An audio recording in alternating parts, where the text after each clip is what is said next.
all things Randi at RandiRhodes.com. Go for launch. Speaking truth to power, the Randi Rhodes Show. That's what's at stake here. Freedom. That's the message I carried to Kyiv yesterday, directly to the people of Ukraine. When President Zelensky said he came to the United States in December, quote, he said, this struggle will define the world and what our children and grandchildren, how they live, and then their children and grandchildren. He wasn't only speaking about the children and grandchildren of Ukraine. He was speaking about all of our children and grandchildren, yours and mine. We're seeing again today what the people of Poland and the people across Europe saw for decades. Appetites of the autocrat cannot be appeased. They must be opposed. Autocrats only understand one word: no. Yep, that's the truth. And, Putin complains about the West invading him. Like, who's attacking Russia? Anybody know? Anybody? Anybody see any attacks on Russia? Because I don't see any attacks on Russia. I see Russia attacking a democracy. I see Russia attacking Ukraine. I see Russia saying, Putin saying, well, I'm the victim. I'm the victim. Except Putin is the one that amassed, 400 tanks outside of Kiev and tried to invade and bomb the crap out of it and failed miserably and has absolutely no victories to bring home to his people. It's just such a sick, twisted place. This Vlad guy, man, I tell you, all he knows how to do is to ride horses bare-chested. If Biden would have given this speech bare-chested, I think Putin would have committed suicide. I think he would have taken his own life. I think it would have been so humiliating for him. Oh, he's stealing my gig, man. Yeah, but Putin's like, oh, the West is attacking me. Really? No one is attacking you. It's shocking to me. It's really, it's an amazing thing to see, Americans who pretend to really care about, free democracies around the world being invaded by a guy who literally demolished Chechnya. Do you have any earthly idea what he did there?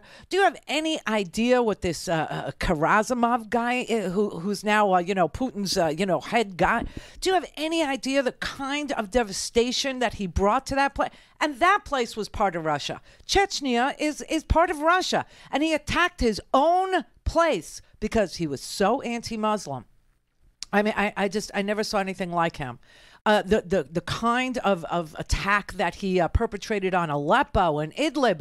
Now, everybody's looking at Syria because Syria had this massive earthquake, and nobody can come to help them because there's nothing left there. There's no infrastructure there. There's nothing because Putin bombed it to smithereens, just completely leveled that place. There's nothing left there.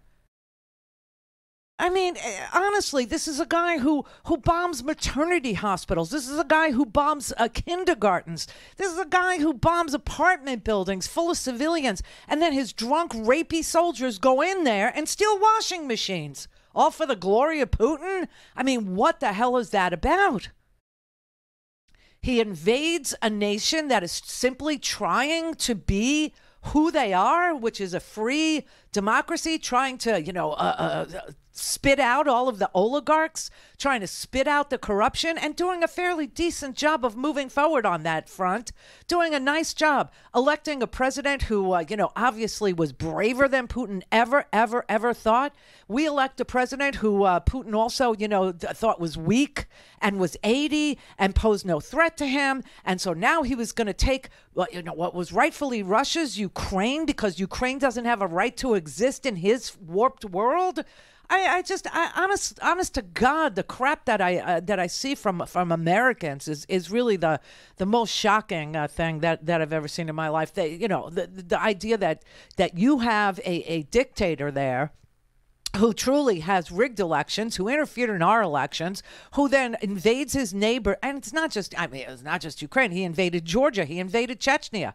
People don't even know the recent history of this man. They don't even know anything about him, and they're defending him. A guy who bombs pregnant women, a guy who bombs kindergartens, a guy who bombs apartment buildings, a guy who literally, kidnaps children and disappears them into the Russian countryside. This is their hero. This is their guy, because Putin's playing the victim. Oh, the West made me do it. The West made you bomb maternity hospitals? Really? You people have got to do some sort of reality check. I don't know what alternative universe you are toiling in, but there is something really wrong with you. This man gave a 4-hour speech. He had absolutely nothing to bring his people that was good or positive from the killing that he's, decided to engage in. It's the saddest thing what he's doing. And he could end it by just not doing it. He could just walk away and say, okay, I get it. Ukraine is a strong, independent nation. They've earned their right to be independent and free and to self-govern. I'm done. But instead, he gets on the TV to the point where his own punditry thinks he's nuts.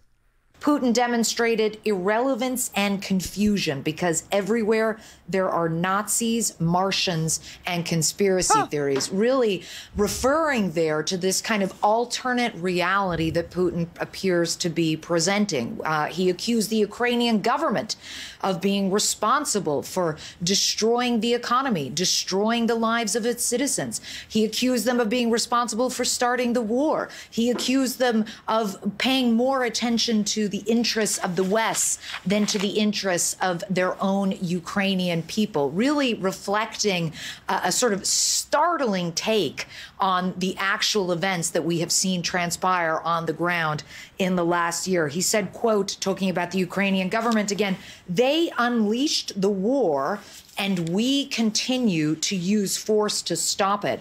This kind of thinking, this sort of alternative reality, I think really underscores why it is that the Ukrainian government has shown such reluctance to really sit down at the negotiating table with Vladimir Putin or with his emissaries and try to hash out some kind of a political situation. Because at this stage, it's clear that there's such a discrepancy in understanding and perspective on the war, and there's such a complete lack of respect for truth and for facts that the Ukrainians just don't believe there's any prospect of being able to take Russia at its word, even if it were to offer a more conciliatory approach. So while you won't see most people here on the ground focusing too much on Putin's speech today, I do think it's fair to say that the leadership will be offering as that this is classic evidence for why a political solution is just not feasible.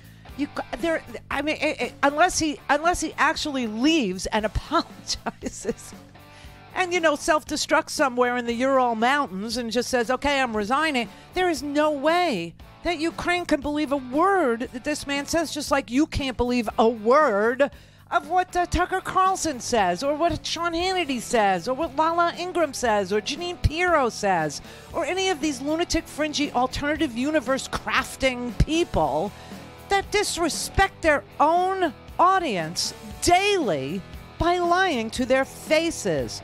The Russian people know he's lying. Russian mothers know their sons are meat waves. They understand what's going on. This is just, and she's a war correspondent, okay? Go argue with Clarissa Ward. Clear. Don't have time to listen to the live show? Want to hear more on your schedule? Go to randyrhodes.com and buy a stinking podcast.